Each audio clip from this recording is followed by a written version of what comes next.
still on the 4th of July at 2300 hours, which is 11 p.m., still universal time, of course. Well, the moon reaches Vesta, and a few hours later, which will be on the 5th of July actually, it will reach the black moon. So during this period, which will last about 12 hours, I would say, and maybe more if we consider the moment when the moon enters in Scorpio, which will begin to trigger the energy of Vesta and the black moon, and that will be about 12 hours before. So 12 hours before 2300 hours is 11 in the morning. So from 11 in the morning, universal time, once again, on the 4th of July, the moon begins to have a very strong influence, which is going to become more and more important as it progresses through the sign Scorpio. So make sure that on the 4th and 5th of July, you are aware of this transit, because the moon will shed some light on that dark zone. So there is something to discover. It may be destabilizing, it may be troubling, or it may seem to be so. But because of the beautiful links here with Jupiter and the Sun, what may be felt as a difficulty and something that is not very nice at all to deal with, and that will be represented by Pluto. Pluto really indicates that there is a sacrifice to accept, to make. And Mercury on the other side here, which is opposite Pluto, indicates that we may not be mentally ready for that sacrifice. But there is a carrot, The carrot is represented by the Sun and Jupiter in harmony with the moon, of course, on that particular day and time, but more especially in harmony with Vesta and the black moon. The Sun is light. Light as, being able to see. Not light compared to heavy, if you see what I mean. So if it is light is going to be shed on that dark zone. And on that day, because the moon transits around there, it will also shed some light. It makes things quite emotional, really.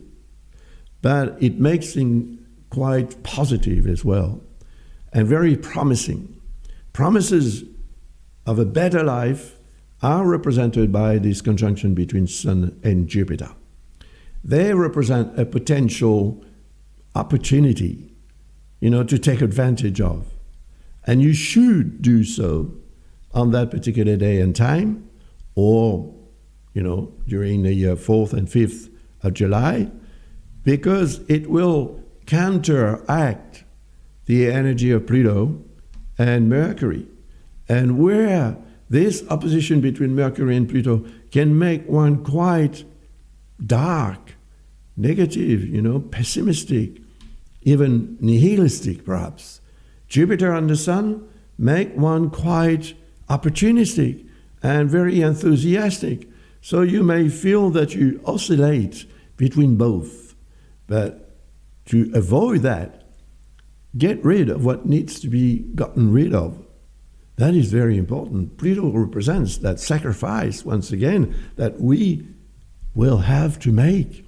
And if you're able to make it, and if in your head, it is okay to make it, this sacrifice, then you will benefit from the energy of the Sun conjunct Jupiter, because that is a very strong configuration, very strong.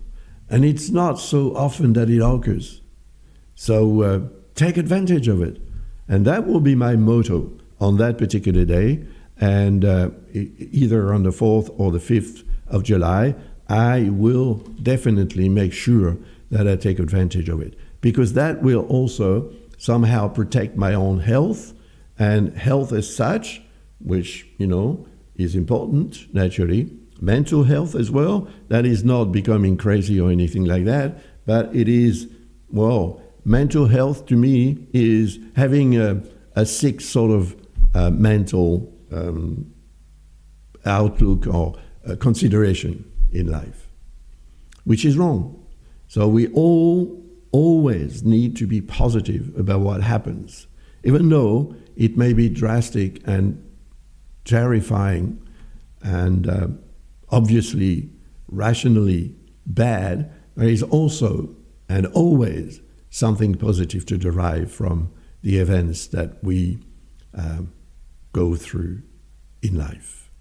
That's my personal opinion, of course. It may not be yours, but it's mine, and I want to share it with you. The next transit is an important one, as you will discover in the next short video that I will make about it and will post online for you very soon. So, once again, see you very soon. Bye for now.